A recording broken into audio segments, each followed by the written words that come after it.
welcome back to the New England Endurance Podcast. I'm your host, Art Traposis, and today we're taking a deep dive into one of the most respected cycling clubs in the Boston area, 545 Velo. And we're going to learn about the club, how it got started, why it's such a pillar in the New England cycling scene. And joining me today is Jeff Dieffenbach, the club's co-president, Larry Alford, the past president, one of the original founders. Welcome, guys. How you doing? Thanks. Doing great. Thanks, Art. Awesome. So I want to kick it off. I want to talk to Larry for a second here. Larry, take us back. Okay, what was the original inspiration behind starting this, and why the name 545? So where we started, we were all training and riding together. A lot of us were riding with the club Crackadon. Crackadon met at 5:45 in the morning for our training rides. So name 545 was pretty easy to adopt when it came to that point. Most of us first started training and riding for fitness, and then as racers started getting interested in riding with us, we were finding that we had a whole bunch of racers on the team, but on the club riding with us, but none of us were on the same team. So when I first took up racing about 17 years ago or so, I joined Boston Road Club, and there wasn't you and I spoke about this the other day, actually, and for a father of young children, Boston Road Club didn't really have the environment. People weren't waking up at 4 a.m. to get ready for a 5 o'clock ride. Yeah. Weekend rides were a little bit later, get your ride in, shower, and get to the soccer field or whatever we had to do. And I found at races, the wheels I wanted to follow were wheels of people who were with ECV or were with there were a couple people with, I think Threshold was around at the time. This was back then. There was, my God, the other name of the team's escaping me right now. They were out of Cycloft. NEVC. Yep. So we all, the wheels I trusted and the wheels I knew weren't the wheels I was supposed to be leading out. And about 6 or 7 of us got together and met and talked about creating a team. And we wanted to be exclusively just a masters team at the time. We were all over 35, some of us closer to 40 at the time. And we just never had any inclination that all of a sudden 6 of us, we thought maybe we'd have 12 people in year one. And we just never had any idea how it would balloon out. We're probably 15 or 16 years old right now. Yeah, I have our articles of incorporation as being 2010. So that's the first filing with the state. We were all, professional in the suburban Boston area. We did things as official as we could because we were all a little afraid of if somebody rides with us and goes down, or what's the litigious part of it. And when we first started, we didn't just get kits and start. We sort of looked at a purpose of what we were doing on that. So what was up with the name? So the name 545 was because we met at 5:45 in the morning. Okay. That's pretty obvious now that you mention it. If you were there at 5:46 or 5:47, you were alone and chasing to catch the group. Chase. So when Crack of Dawn started, we were riding. Our original slogan was "Be there or ride alone." The sort of mission was that we all had day jobs. So if you're going to get in, 28, 30 miles of riding in the morning, we had to start. There were people who would meet us along the way, but they knew within a minute or so of each other, what time to be where. And it was just the easy name to grab. Yeah. I don't even think there were any other names we really... Did the Crack of Dawn team or club, did that dissolve? No, it's still going. We just had a reunion party 2 weeks ago, I think, and it was a pretty big turnout. So they still ride. They ride, for instance, there's a Wednesday Hills ride that meets at Newton City Hall and heads up into Arlington and Belmont. So yeah, they're still there. Maybe not quite as big or energetic as they used to be, but definitely around. So Jeff, as co-president here, who's the other co-president? Zach Montalto, who's at home with, I don't know, maybe a 10-month-old or a 15-month-old or something, who's probably screaming right now about not wanting to go to bed. All right, well, shout out to Zach. So how many folks are in the club today? I feel like I see these jerseys on every ride I go on, coming through Concord Center or Weston or at Conti's. How many folks are in the club? So we've currently got 88 on the roster, but no doubt people are buying counterfeit jerseys on the dark web to just bask in our glory.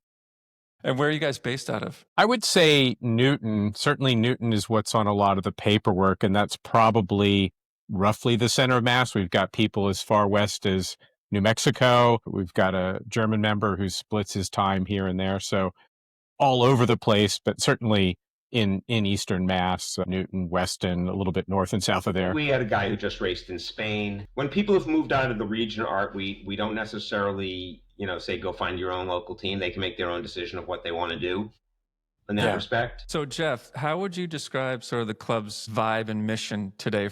Has it changed from when Larry and his crew started it? Well, it's interesting. As a still Cat 4 for life, I'm never going to be a fast racer. I'm a diligent racer. Larry reached out to me, I think, in 2017 and asked how come I hadn't joined the team. And my response is, well, no one had asked. And he said, well, it doesn't quite work that way. People will ask to join. But I didn't know that. And I was pretty intimidated by the team.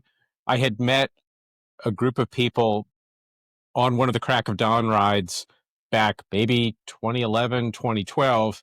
And I got dropped pretty early on in the ride and never saw him again. So to me, it was just a much higher level of racers. And we certainly have that. We've got some really fast folks, but we've also got some people who are just dedicated, and we're not in any way filtering for that. In fact, Larry, I don't know if you want to tell the story about the one team rule, and I don't know if there's an explicit rating on this podcast, but we're really just looking for good people, good chemistry who want to race their bikes at whatever speed they race their bikes. So what Jeff's referring to is our basic one team rule is don't be an asshole.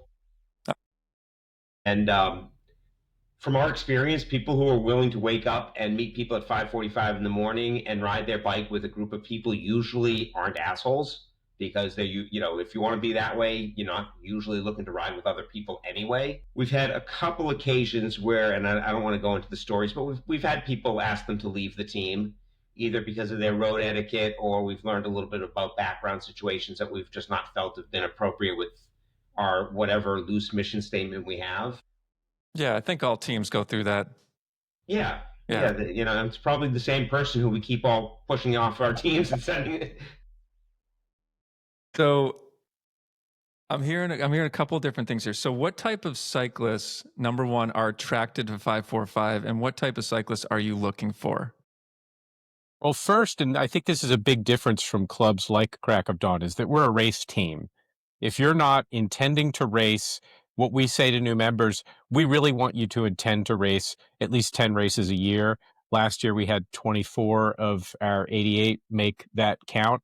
And we're not going to kick people off if they don't make it, but that should be your intent. Other than that, I think racing is the ethos. The stakes aren't high enough in a lot of cases for people to really bend away from Larry's rule.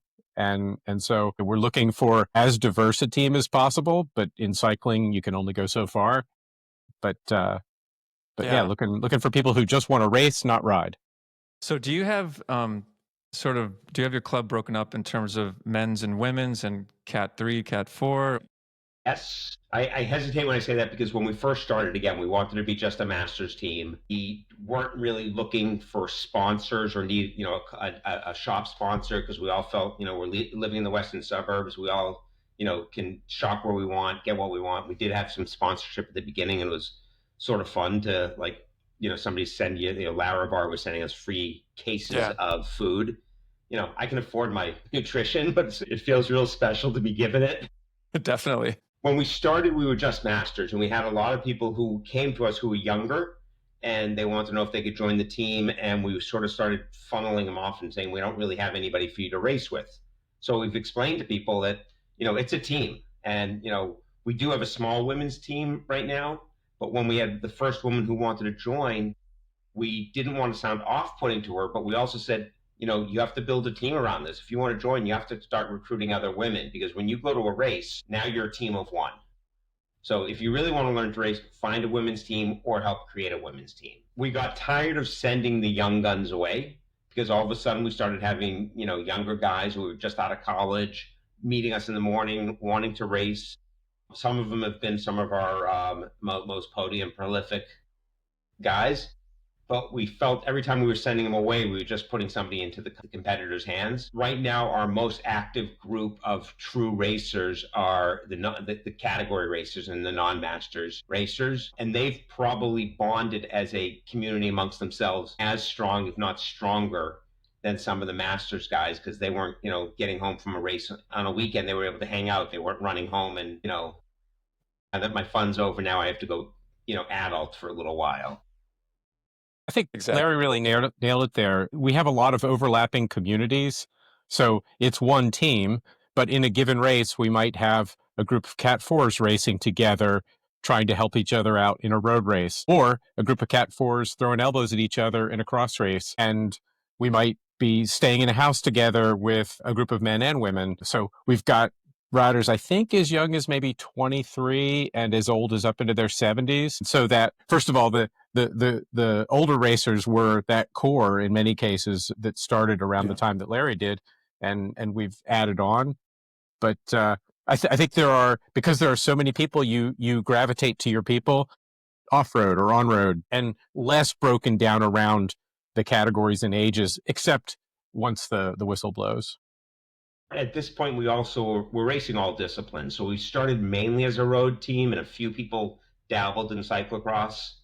And we then, and one of the reasons that, if we were strictly a road team, Jeff would have had zero interest in joining the team. And as our cyclocross team grew, and then through both Crackadon and McGregor's, which is another local cycling club, we started doing cross practices and then started attracting more people. We have some very prolific mountain bike racers. One of the Masters racers on our team has won mountain bike cross country Nats, I think 1 or 2 times. Not cross country marathon. Marathon, I'm sorry. Nice. Who's that? David Walls. Waltz. All right. Okay. Awesome. Our 70-year-old racer went to Road Nats. So we have a lot of activity going on, but we also have people. We had a track racer for a little while who's no longer with the team, and that's all he was doing was track racing. He did a little bit of road. We're really not falling into any one particular discipline as long as there are people willing to do it and then encourage others to join. Larry is our 70-plus racer. He didn't just go to nationals. He podiumed both in road and crit. So no slouch on the bike. Wow. That's awesome. So if I'm a young 30-something, sort of just getting to cycling, I'd love to think about racing for a team. How would they go about joining 545 Velo? There's 2 ways in. The first is through a form on our webpage, but we'll just direct that person to the second way in, which is joining group rides that we join. We don't run any group rides, but there are a handful of rides during the week and on weekends. And I'll tell people, get to know some racers, get to know their names, grab coffee with them afterwards, and let's see if there's a chemistry fit in both directions. We'll then talk to the riders who they've met. We've got a process for helping think through whether they'll be a good fit, and then onboarding once we've agreed, yeah, this would be great to bring you on. But really, it's getting to know people. Maybe they've hit our web form first. Art, we do reach out if somebody's looking to join the team and they know somebody. There'll be a little questionnaire even with a current member. Almost sponsoring somebody onto the team. I would say in the history of our riding, we've never truly gone after somebody and said, I know the team you're on is disbanding or this is falling apart. We haven't gone for that full, recruitment, type of a scenario on anything. We want the attraction. Yeah, I might send somebody your way that I know that's a good guy and pretty fast. So, okay, wait, actually, Jeff, you just said something that kind of shocked me a little bit. So 545 does not have any organized club rides? That's correct. So you don't ride with each other? We ride with each other all the time. We just don't host a ride, for instance, that non-members can join. There are insurance reasons why hosting a ride becomes a big deal.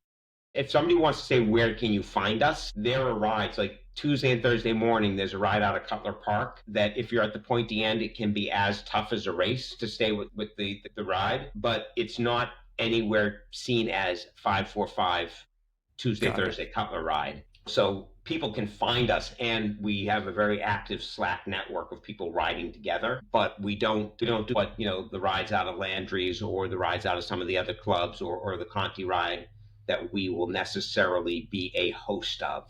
Got it.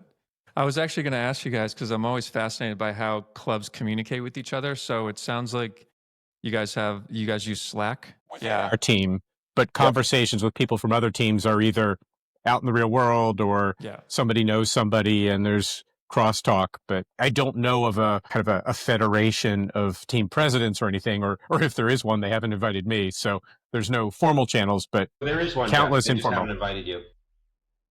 Not surprising at all. Maybe we should talk offline. I've sort of wanted to start something like that. But let's talk about dirt for a second. So I understand you guys host a couple of your own events, which is really one of the reasons why we started the New England Endurance Podcast, is because we recognize that there are these clubs and organizations that basically make New England's endurance community tick, putting on some fun events or group rides or whatnot. What's the story behind the Guilford Gravel Grinder? Whose idea was that, and where is it located? What's it all about?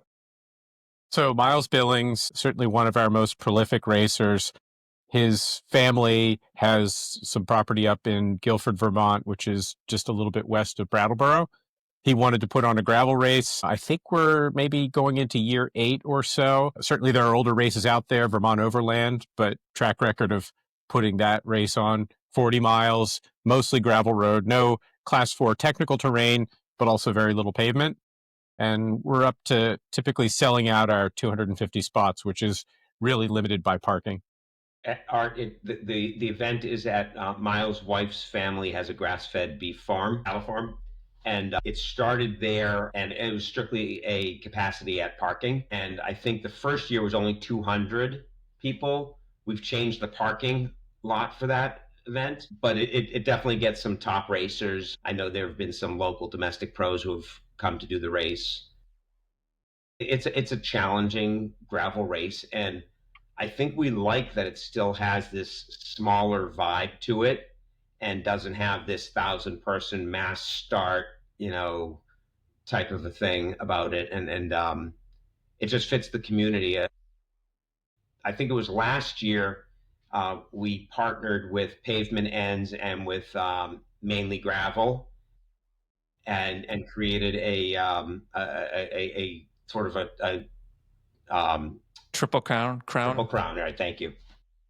Yeah, we interviewed the guys from State 9 up in New Hampshire, and they mentioned that. I was like, oh, wow. Okay, I didn't realize that Guilford Gravel was part of that. And I didn't know the story about it being with Miles's wife. And I've heard Miles's name. I feel like we travel in similar circles. I've never met him in person. I hear he's got a fast kid as well. His kid won the Cat 3 in Battenkill. That's fantastic. Shout out to his kid. But I think, to our knowledge, his son has not yet beaten Miles in a race. It's been close, but so far Miles is holding him off. So let's switch gears to cyclocross. I believe you guys still run Boss Cross. I've heard great things about Boss Cross. Where is that located, and how did that event get started? It's in Westford, Mass. There's a fairground there. It's not a particularly large fairground. If people know the fairground down in Falmouth where Really Rad is, that's probably 4 or 5 times the area of the one in Westford. We use pretty much every inch of that. And it really just grew out of, hey, races don't just happen. They have to be put on by teams. And as perhaps the biggest team, or certainly one of the bigger teams in New England, we better be putting on races if we want other people to put on races. And particularly as some of the iconic races like Gloucester and Providence went away, it was just important. So B2C2, for instance, has really stepped up, and they've got a number of races. New race out of Red Apple Farm in Phillipston, Mass. just started last year. And so there's really more of the grassroots, smaller races than the big ones. I think the 2 big ones that are left are Really Rad Festival of Cyclocross and Northampton. And those have been and will be UCI races. And that's not the kind of thing we're doing, but we certainly want to put on a race and get 300 to 500 people out there hitting it out around the roots and pine needles of that fairground. When we first started, before we were fully engaged in doing as much cyclocross as we do, we did look at taking over some of the old road races that sort of disappeared off the calendar. We looked at Turtle Pond and some of the others, and it was a little bit of an easier lift for us to look at a cross race, especially, through the volunteer network of people getting it done, because we're not dealing with municipalities the same way. You're in a more contained area, but it's unfortunate how many road races have just disappeared. I know it. And again, this is something, if you create a community of presidents and leadership of different clubs to see, how do we put some of those back? Because some of the circuit road races, those were fun and drew some great crowds. Well, I think the organization that's trying to piece that back together in terms of the president's thing you mentioned is the New England Bike Racing Association with Alan Atwood. Right. If you guys got involved with that, I'm sure you're tangentially involved, if not directly involved. We're members of NEBRA and attend their annual meeting. Great. Are there plans to expand or evolve either of these races? It sounds like they're a little bit on the smaller side, but it sounds like there might be potential interest to, more registrations, I'm sure would come your way if you opened up the pool. For Guilford, we'd have to find a new venue to get bigger. Boss Cross has been above 300 some years, 250 other years, plenty of parking there. So we could probably double in size if there was the demand for it.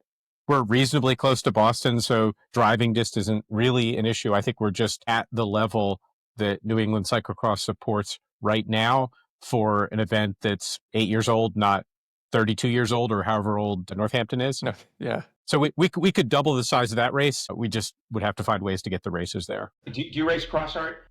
Yes, I used to, not anymore. So 8-10 years ago, cross was selling out. A race would go on the calendar, and if you didn't sign up within 4 or 5 days, Yeah. And if you look at the numbers that we're getting through Bike Reg, we can see the spikes of what weeks are going to be busy and what aren't.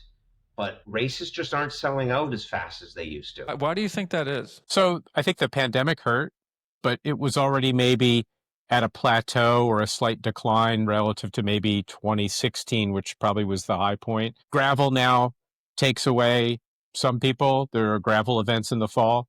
And I shouldn't say take away. People are going to move around and do different disciplines, and that's great. It's people on bikes, but it just means that's somebody who's not in a cyclocross race. Now, if they've got a gravel bike, maybe they are a good recruit into cyclocross where they don't feel, it's a little bit weird riding a mountain bike. Almost nobody has a mountain bike, but I've got a bike now that looks like a cross bike. So I think we can build it back up. I think there are also just generations where you've got big generations, now riders in their 60s and 70s, and people are just aging out. And it's how you recruit people that are 10 years younger, 20 years younger, 30 years younger than that. We're doing the best we can. Boss Cross, we have a kids race. In the past, we've had a bouncy house so people can come with the families. We've toyed around with, whether we should be having a band there, sort of like the Crosstoberfest type of a vibe. Yeah. We do have a fat bike field there. Lifting a fat bike over a barrier is no joke. So we try to still stick with New England cross vibe of saying, this is a carnival in the woods. No, I think it's fantastic you guys are putting these events on. I wanted to thank you for doing that, because you're right. It's sort of a dying thing where there used to be races, multiple races every weekend. Well, there still are. I got 20 races last fall in cyclocross in New England. And if you've got the time in your schedule, you can get at least a race every weekend somewhere. Maybe it's Connecticut, maybe it's Mass, maybe you're up into Vermont or New Hampshire. I'm trying to think if there's any in Rhode Island now. Not sure that there are. Then there's one up in Maine, Deer Farm. So you can race 20 races if you want. You're going to put a little bit of mileage on your car, but nothing like other regions of the country where they are fewer and farther between, or certainly longer distances. Got it. So each club that we've interviewed seems to have some sort of ritual or tradition. Does 545 have anything like that sort of embodies the club? Train at 5:45 in the morning shocks a lot of people. We've gone to do some races, and start time has been, for different categories, have been like 11 or 12 o'clock. I've been riding and training now for 25 plus years at this hour. 11 or 12 o'clock on a weekend is nap time. It's a shock to the system. Yeah, no kidding. I would say that's the thing that, everybody always asks, where's the name from? And when we tell them that's what time we meet, it's not what time I wake up, it's what time we meet. Most people's reactions are, holy shit. It's awesome. All right, so I wanted to do something sort of like a lightning round with you guys because you both have been in the New England endurance scene quite a bit. So either one of you can answer, you can both answer. What's your favorite local route, dirt or road? I like a road route that starts in Newton. It goes up Moose Hill and Mountain Road, or Mountain. They're both down in the Sharon Canton area. It's a great 62-mile loop. I have seen that on certain people's Strava ride. I always wondered what that was about, so I'll have to check that out. What about you, Jeff? So I like the Western Greenway. I'm in Cambridge, so it's relatively close to get to the start in Belmont, and you can go 10 miles out to the Market Basket that's right along 128 at Route 20, and you're 10 miles, three quarters of that 2 miles on pavement, the rest is on dirt, and then head back the other way. So you get 20 miles of dirt with only a mile and a half of pavement.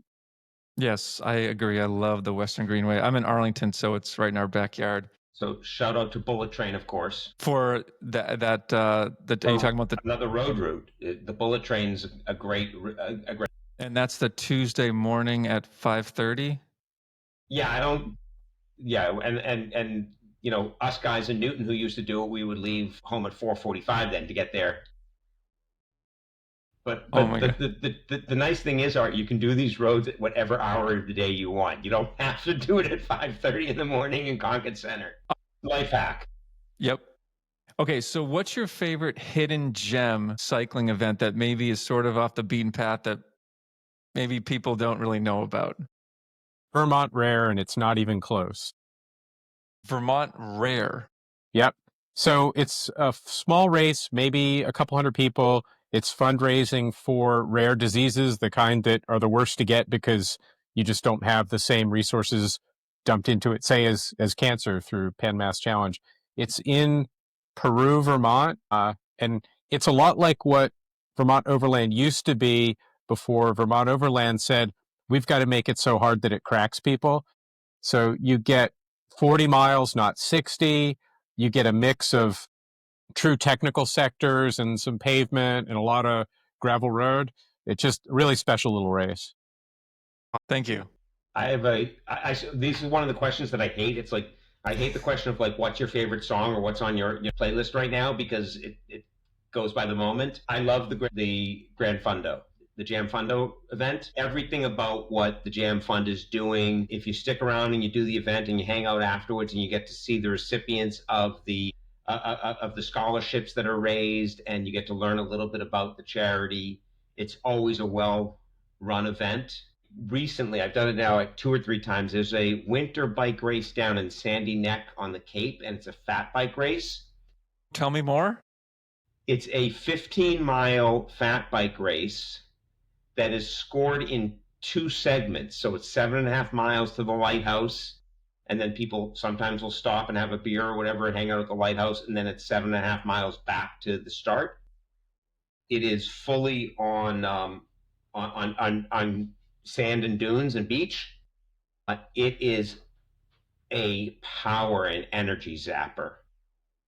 This sounds fun. What time of year is this? December, January. What's it called again? It's called the Sandy Neck Fat Bike. All right, we'll look it up. We'll put it in our show notes. If somebody can get onto Bike Reg right now, but it definitely, I believe it sells out, and definitely it's limited to like just 200 people. Well, I'm getting it on the list, man. Can I bring a mountain bike, or do I have to do a fat bike? Well, I don't know that you want a dune. Have you ever ridden in the dunes at all? On Nantucket, you're right. It gets too deep for the mountain bike. It gets too deep. And some of the dunes that you're climbing while carrying a 35-pound bike in winter gear, the sand just, like gives out underneath you. Climbing it is not any easier than, I'm talking walking. I'm not talking. And it's just to get out in the middle of the winter with no snow. It's cold. It's challenging. It's I think last year I did it in just over 90, and it was a burn. This is a great segue to my last sort of question with my lightning round that's taking a little bit longer, which is fine. But what do you guys love about the New England endurance scene or the New England cycling scene? Jeff, you can take this first if you want. Yeah, I'm going to bring it back to community. I just know a ton of people. You read about the loneliness crisis, and the average male has 3 friends, And I just don't see any echoes of that at all within cycling. And whether it's road or gravel or cyclocross or mountain bike, you show up at an event and you've just got instant, however many people there are, as your friends. Well, and the thing I love, just building on what you said, is we've interviewed a number of cycling clubs around the area, and they're all so inclusive. Like, you want to show up for one of our rides? Yeah, sure, no problem. Here's how you reach out to us, and so we all know folks from the Rippers and from Conti's and B2C2. Like, it's just this. We all have sort of our own clubs, but we're all out there together at the same time doing what we love. So I love the inclusivity. I love the accessibility. I've done a fair amount of travel with my bike, whether it be just around the East Coast. And whenever I travel, I call a local bike shop. I said, are there any local rides? Can you put me in touch?